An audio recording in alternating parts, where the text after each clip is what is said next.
Dean Martin left behind a fortune that divided his family forever. But the real story doesn't begin with money. It starts with a decision he made long before he died. On Christmas Day in 1995, Dean Martin died alone in his Beverly Hills home. He was 78 years old. The man who defined cool for an entire generation spent his morning in silence with only a housekeeper nearby. No family, no final goodbyes. When his 8 children later gathered to settle his estate, they expected grief. What they found instead was a shock that would change their family forever. Dean Martin had left behind more than $30 million, but this wasn't a simple will. It was a carefully constructed trust that rewarded some children, limited others, and handed control of his name, image, and legacy to just one.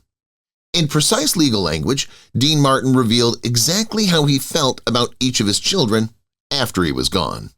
Some walked away with millions and power. Others received far less with conditions attached. And one uncomfortable truth became impossible to ignore. Dean Martin had been keeping score. The most devastating part wasn't a surprise. The children who received the least had lived with their distance their entire lives. The children who received the most had earned it through persistence by refusing to give up on a man who kept pushing people away. What hurt was confirmation. The will confirmed what they had all suspected but never wanted to face, that their father loved them differently, valued them differently, and planned their futures differently. To understand why Dean Martin chose division over unity, we have to look beyond the Rat Pack, the music, and the fame. Because Dean Martin didn't have one family, he had 3. 3 wives, 8 children, and decades of complicated relationships that money couldn't fix, but would ultimately expose. This is the story of a fortune that divided a family, and why Dean Martin wanted it that way. Chapter 1. The Broken Beginning. 3 families built around one absent father. Dean Martin did not simply marry 3 times. He created 3 separate families, each sealed inside its own emotional world. By the end of his life, he had 8 children who shared his name but rarely shared a childhood. Different mothers, different homes, different expectations shaped how each child understood the man they called father. To the public, Dean Martin represented ease and charm. Inside his own family, life was complicated, uneven, and quietly painful. The story begins long before the tuxedos and television lights. In 1941, Dean Martin was still Dino Cricchetti, a struggling nightclub singer with ambitions far beyond his bank account. That year, he married Betty McDonald, a woman who believed in him when success was nothing more than a vague idea. Betty supported Dino through empty clubs, rejection, and nights when hope felt thin. Together, they built a family before fame arrived. Craig was born in 1942, Claudia followed in 1944, Gail in 1945, and Dina in 1948. 4 children came into his life before stardom changed everything. Fame arrived fast and demanded everything. Dean's partnership with Jerry Lewis turned him into a national sensation in the late 1940s.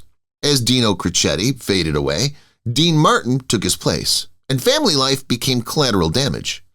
Long hours, constant travel, and rising expectations left little room for a wife and 4 small children. In 1949, just as his career soared, the marriage ended. Betty was left raising 4 children in a modest Los Angeles apartment, while her former husband earned in a week what she struggled to earn in a year. For Craig, Claudia, Gail, and Dina, childhood became a cycle of weekend visits. They arrived at larger houses filled with staff and famous faces, feeling like visitors rather than family. Craig remembered waiting for hours for his father to return from rehearsals. Claudia stopped asking to visit by her early teens. Gail kept trying, but each meeting felt as if it were scheduled. Only Dina refused to retreat, calling, visiting, and forcing herself into her father's life despite repeated disappointment. Dean moved on quickly. In 1949, the same year his divorce was finalized, he married Jeannie Beeger. This marriage lasted 24 years and covered the height of his success. Together, they had 3 children. Dean Paul was born in 1951, also known as Dino Jr., Richie in 1953, and Gina in 1956. These children grew up surrounded by wealth and celebrity. Beverly Hills mansions were home. Frank Sinatra was Uncle Frank. Sammy Davis Jr. joked at family dinners. Their father was a star, building an empire. Yet emotional distance remained. Dean worked constantly and guarded his feelings carefully. Dino Jr. tried hardest, following his father into entertainment and searching for approval that was rarely spoken aloud. Richie and Gina learned to enjoy comfort without expecting closeness. They understood early that presence did not always mean connection. When this marriage ended in 1973, Dean was 56, tired and increasingly withdrawn. Still unable to be alone, Dean married Catherine Hahn, a woman 24 years younger. Catherine had a daughter named Sasha, whom Dean legally adopted. The marriage lasted only 3 years, but when it ended in 1976, Dean kept Sasha in his life. She remained his legal daughter, though her place in the family was fragile.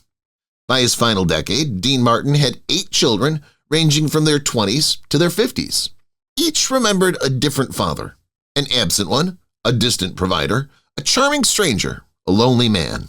Different childhoods shaped different truths. And after his death, they would learn one more reality.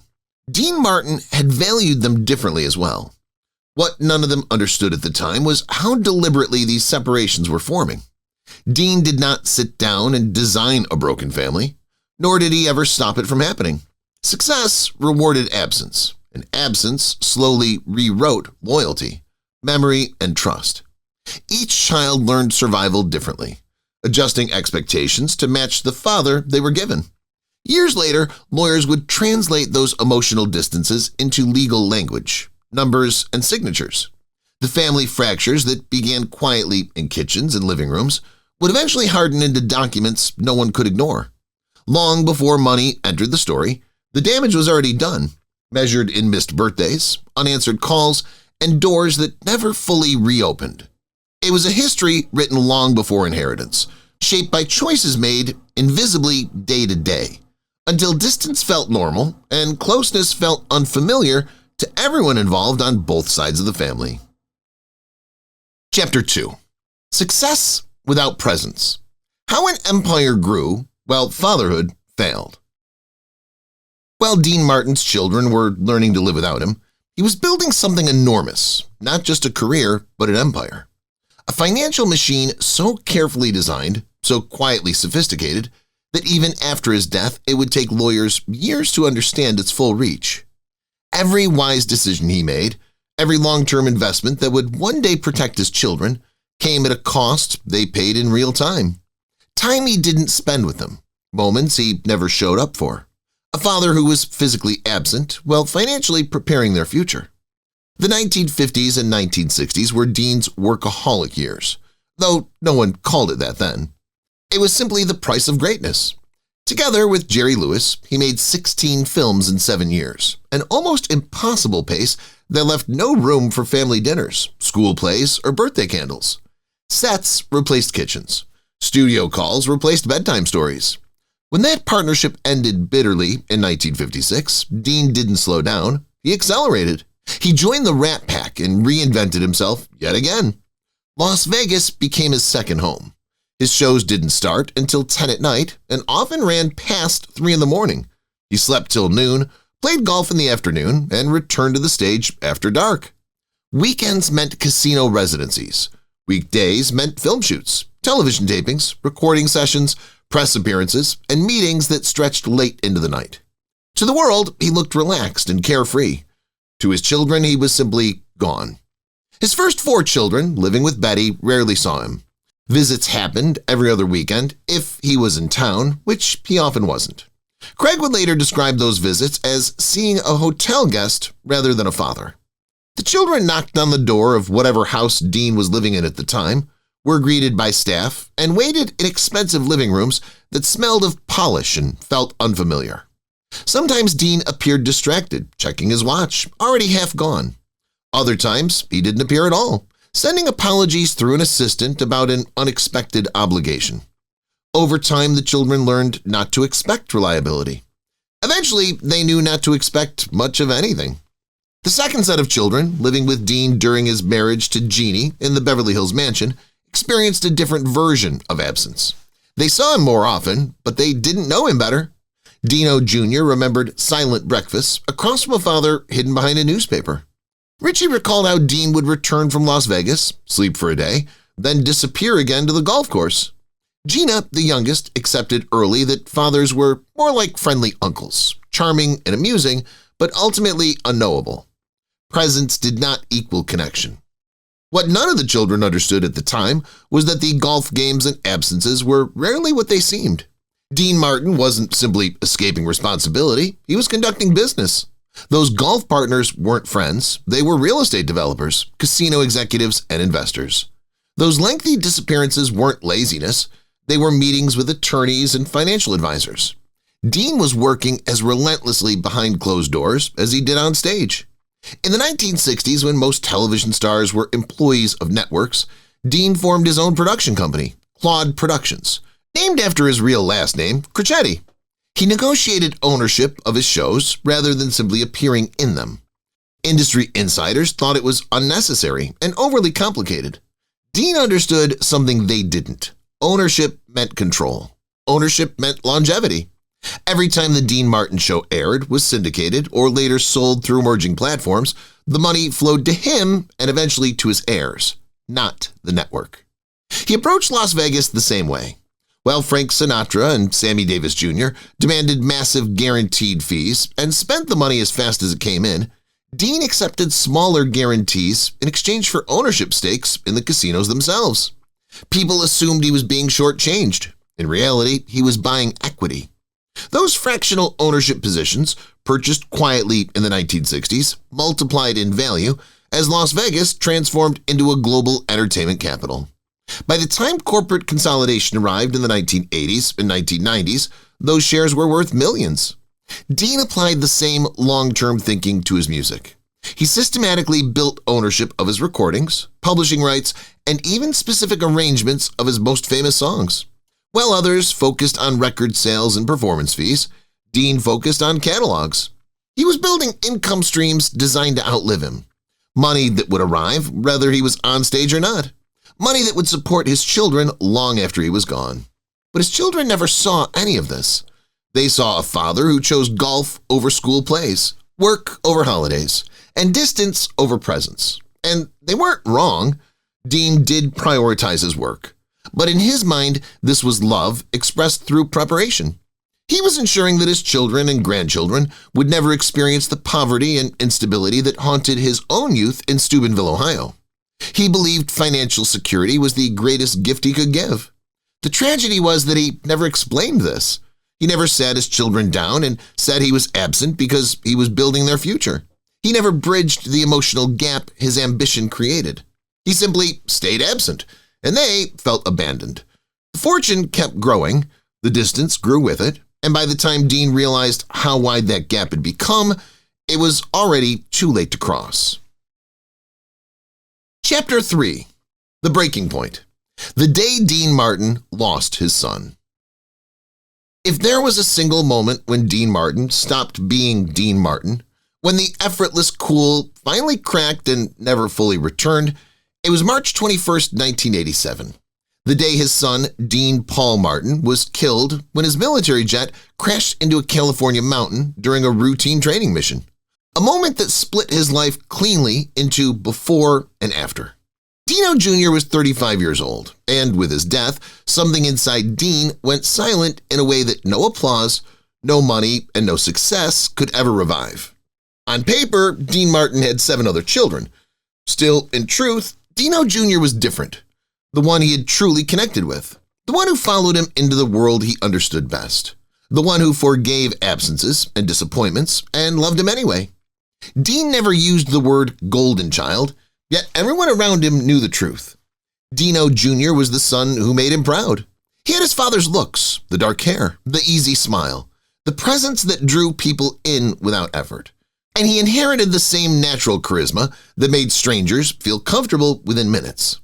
Unlike Dean's other children, Dino actively pursued entertainment, forming a rock band in the mid-1960s with Desi Arnaz Jr. and a friend, calling themselves Dino, Desi, and Billy, a group that had real hits, appeared on television, and toured successfully, rather than existing as a novelty act. Later, Dino transitioned into acting, working steadily and building a career on his own terms, while also choosing a second life as an Air National Guard pilot, serving his country while balancing his entertainment career. That combination impressed Dean deeply because Dino represented discipline alongside talent, responsibility alongside charm, and he became the child whose calls Dean always took, the one who could make him laugh even in darker moods. If Dean Martin had ever been emotionally present for a child, it was Dino Jr. And then, suddenly, he was gone. Dino Jr.'s F-4 Phantom fighter jet vanished from radar during what should have been a routine training flight over San Giorgio Wilderness. The crash, instantaneous and unforgiving, leaving no survivors. Dean was on tour when the news broke, performing on the Together Again tour with Frank Sinatra and Sammy Davis Jr., a Rat Pack reunion meant to be a final victory lap for three aging legends. He received the news from his manager just hours before showtime at the Golden Nugget in Las Vegas, told that his son was missing and search teams were looking, though the mountain terrain was brutal and unwelcoming. Dean stood alone in his dressing room, staring into nothing, absorbing words that felt unreal. And then he did something that would haunt his family forever. He went on stage and performed the entire show, every song, every joke, every carefully rehearsed exchange with Frank and Sammy. At the same time, the audience saw the Dean Martin they always knew, relaxed, charming, smiling with a drink in his hand, unaware they were watching a man whose world had just collapsed. When the curtain came down, Dean did not celebrate, and his manager found him sitting on the floor of the dressing room, still in his tuxedo, staring at the wall, silent and unmoving, as if something inside him had shut down. The next day, search teams located the crash site and confirmed Dino Jr. was dead. And Dean quit the tour immediately, walking away from millions in guaranteed income. Frank Sinatra and Sammy Davis Jr. tried to continue without him, but it felt hollow, and the tour collapsed. Dean returned to his Beverly Hills home and disappeared, refusing to leave for weeks and then months, while his children tried to reach him through a wall of grief. Dina flew in and stayed at the house, determined to be present even if her father barely acknowledged her, while Craig called repeatedly and could never get past the housekeeper. Claudia, Gail, Richie, Gina, and Sasha didn't know what to do. Some tried to visit and were turned away, some sent flowers that were never acknowledged, and some eventually stopped altogether.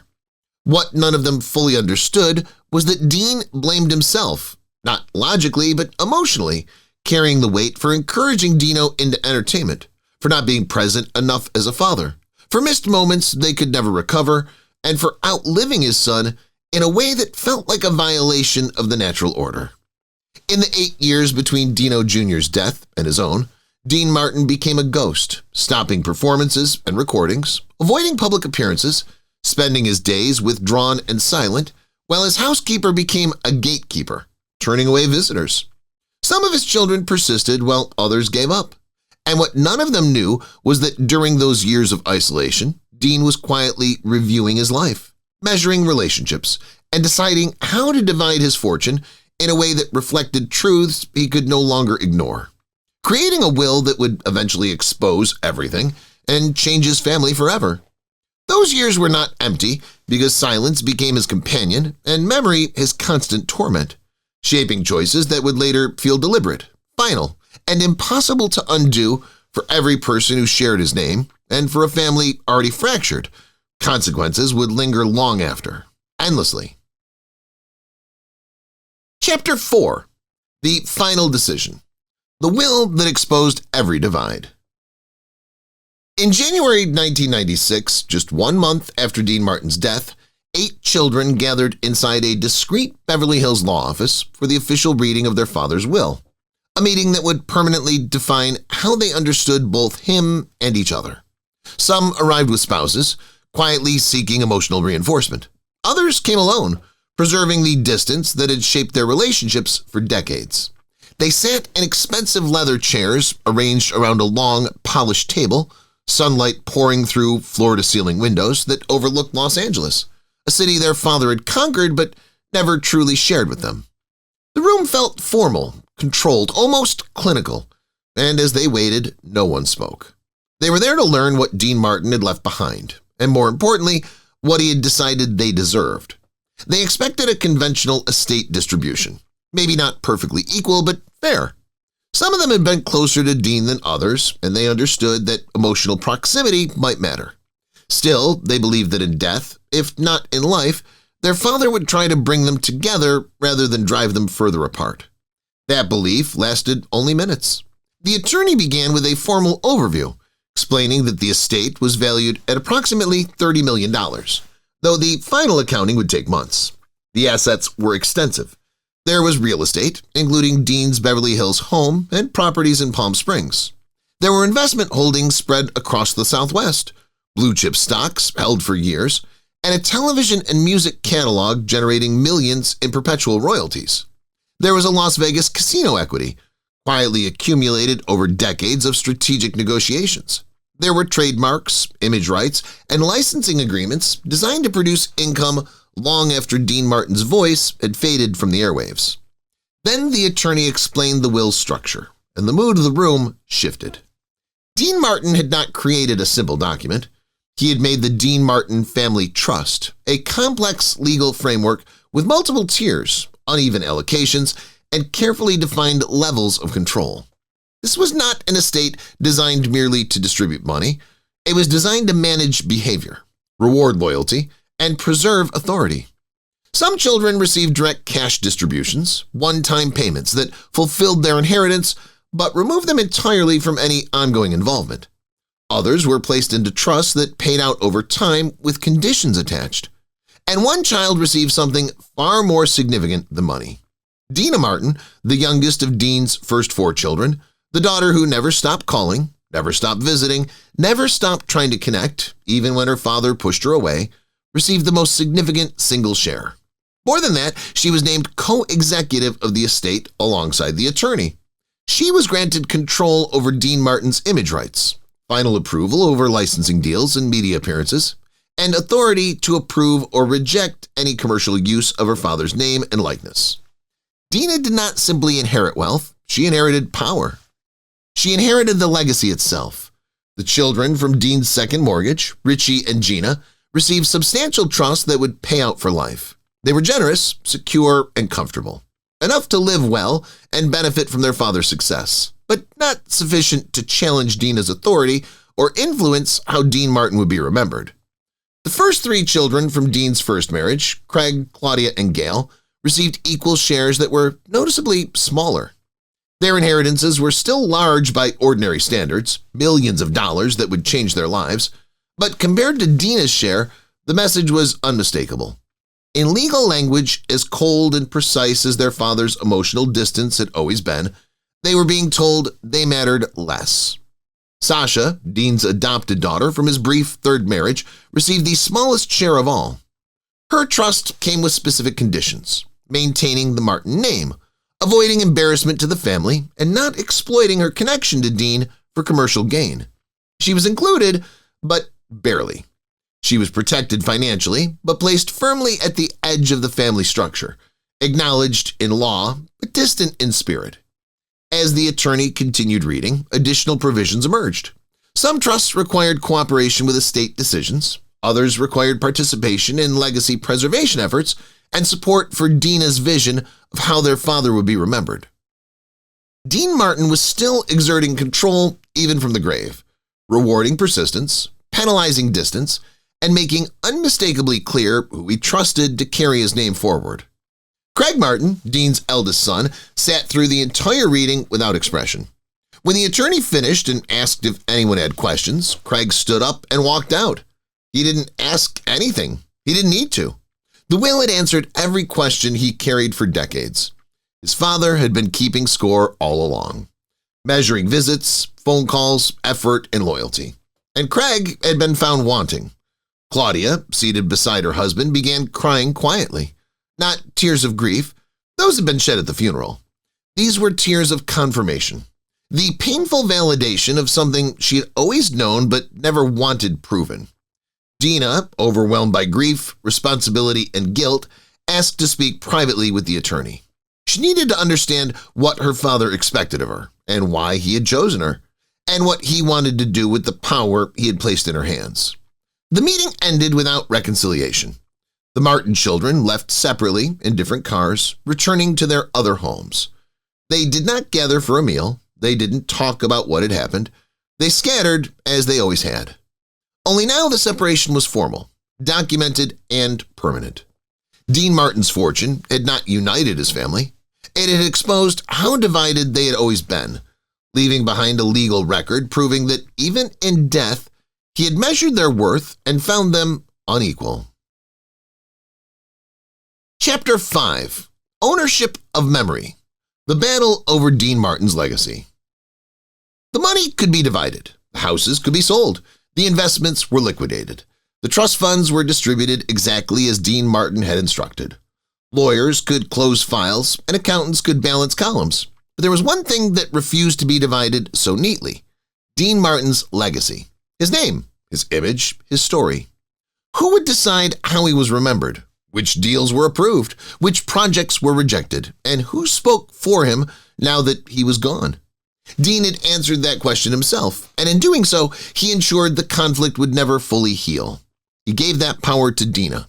Dina threw herself into the responsibility with an intensity that impressed some and alarmed others. Within a year of her father's death, she began performing his songs in concert, touring with a full orchestra, and recreating the Dean Martin experience for audiences who still missed him. She didn't imitate him, she honored him, framing each performance as a tribute rather than a replacement. She published a memoir, Memories Are Made of This, Dean Martin Through His Daughter's Eyes, offering an intimate portrait of a father she had spent her life trying to know. She organized the annual Dean Martin Festival in Steubenville, Ohio, transforming his hometown into a gathering place for fans and turning nostalgia into scholarships and charitable donations. To many, Dina was doing precisely what a devoted daughter should do. She was preserving her father's memory, keeping his music alive, and introducing him to new generations who knew him only as a voice from another era. But to some of her siblings, it felt like something else entirely. It felt like ownership, like their father had become a brand, a business, a carefully managed product, and they had no say in any of it. Craig Martin, Dean's eldest son, rarely attended the official family events Dina organized. He gave interviews, sparingly, and declined most requests. When asked, he made his feelings clear. His father had been complicated, loving and distant, generous and unavailable, talented and deeply flawed.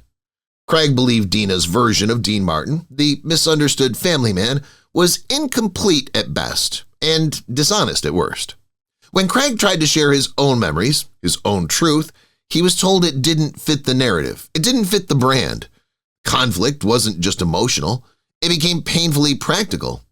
Dean's stage costumes, microphones, awards, and personal memorabilia were technically part of the estate, and Dina controlled access to them. She used some items in her performances, preserving them and sharing them with audiences. But other siblings wanted personal pieces, a watch, a ring, a letter.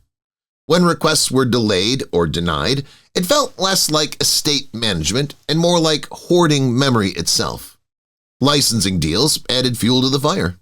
In 2023, Dina negotiated a major partnership with Iconic Artists Group, a company specializing in legacy management for deceased entertainers. The agreement granted rights to Dean Martin's name and likeness for merchandise, streaming projects, and potential hologram performances. The deal was worth millions and guaranteed long-term revenue for the estate. Dina consulted the other heirs as required by the trust, but the final decision was hers. Some siblings supported the move. Others felt it crossed into exploitation. Their opinions didn't matter. Dean had structured the will to ensure that. The holidays revealed the fracture more clearly than any contract ever could. Christmas 1996 was the last time all 8 children gathered together. It was awkward and restrained, but they were in the same room. By 2000, there were 2 separate Christmas celebrations. One organized by Dina, attended by Richie and Gina, another quietly held by Craig with Claudia and Gail. Sasha floated between both, never fully belonging to either. By 2010, there were 3 or 4 Martin family Christmases scattered across California and beyond. Each is celebrating the same man. Each remembers him differently. At the 2015 Dean Martin Festival in Steubenville, Dina performed to a sold-out crowd. She sang That's Amore and Everybody Loves Somebody, and the audience sang along. In the back of the theater sat Craig, attending quietly. When the MC invited family members to join Dina on stage for the finale, Craig stayed in his seat. Later, when asked why, his answer was simple. That's not how I remember my father, and I won't pretend it is. The fortune had been divided exactly as Dean Martin wanted. The legacy, however, would remain contested forever.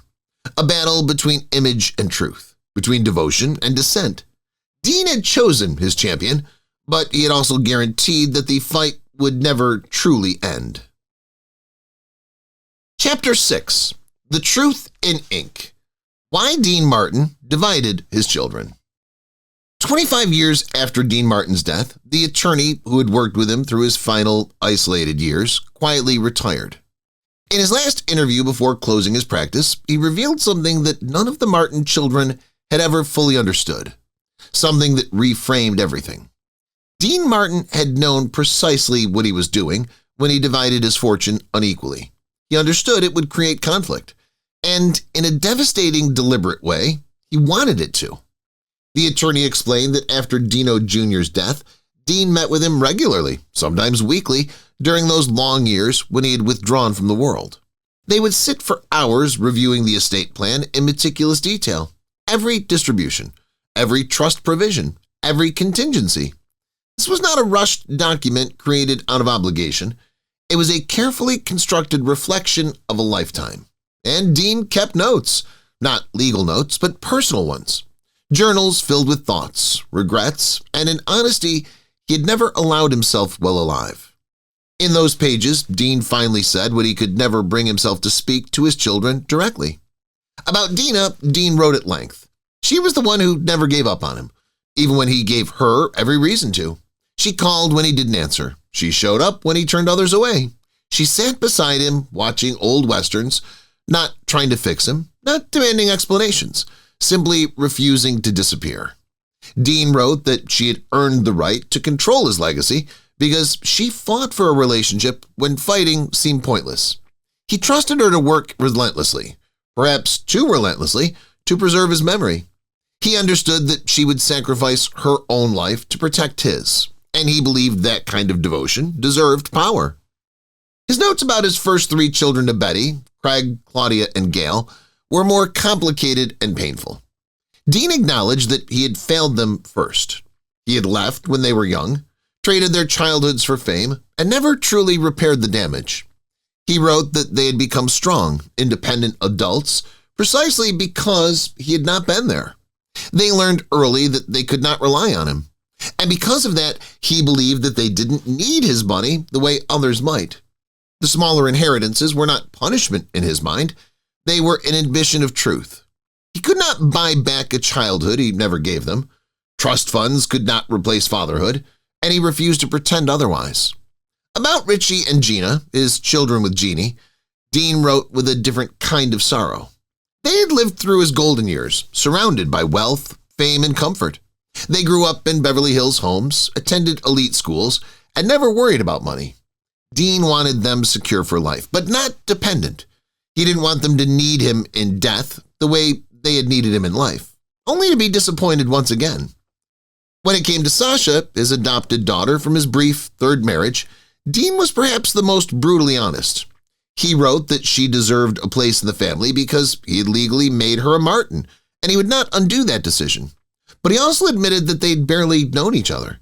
She was part of his family on paper, but not in his heart. The smaller inheritance reflected that uncomfortable reality.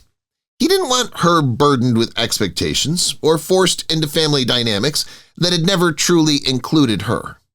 The limited trust was meant to provide security without demanding emotional loyalty she could never honestly give. Then the attorney revealed the most devastating truth of all. Dino Jr.'s death had not just broken Dean's heart, it had clarified something he had avoided his entire life. Dean had always known he loved his children differently. Every parent does, though few admit it. But losing Dino Jr. forced him to confront that truth without denial. He had lost his favorite, and the grief was different because the love had been different. In his journals, Dean wrote that pretending he loved all his children equally would be one final performance in a life built on performance. he refused to do it. Instead, he chose honesty. The will would speak the truth he could never say out loud. Fortune was divided unequally because the relationships had been unequal. Some children had earned more through persistence, forgiveness, and presence. Others had earned less through distance, self-protection, and survival without him. Dean Martin was not trying to be fair, he was trying to be honest. And honesty, as his children would discover, was far more devastating than any amount of injustice. Chapter 7. What Remains? A fortune intact and a family forever split. Nearly 3 decades after Dean Martin's death, his fortune continues to grow. Streaming platforms have introduced his music to generations who never saw him perform live. His television show still airs in syndication worldwide. Merchandising deals continue. Licensing agreements generate millions each year. The estate that was worth $30 million in 1995 has likely doubled or even tripled in value. In purely financial terms, Dean Martin is more profitable dead than he was during his final living years. Yet the wealth he built has not brought unity to the family it was meant to protect. The Martin family remains divided, separated by the very fortune designed to secure them. Tina Martin continues her tireless work preserving her father's legacy. She tours internationally, performing his songs for audiences who never knew him firsthand. She oversees licensing agreements, approves merchandise, and maintains control over how Dean Martin is presented to the world. Her life has become inseparable from her father's memory. Whether that devotion is admirable or obsessive depends entirely on who's telling the story. Craig, Claudia, and Gail live quieter lives, mainly outside the spotlight their father once commanded. They appear occasionally at family events, more out of obligation than desire. Their relationships with Dina range from distant politeness to complete silence, depending on the year and the circumstance. They accepted the money Dean left them and moved forward in ways that suggest they made peace with his absence long before his death made it official. Richie and Gina occupy a careful middle ground. They maintain relationships with all sides without committing fully to any. They attend some legacy events but skip others. They benefit from the Martin Trust without allowing it to define their identities.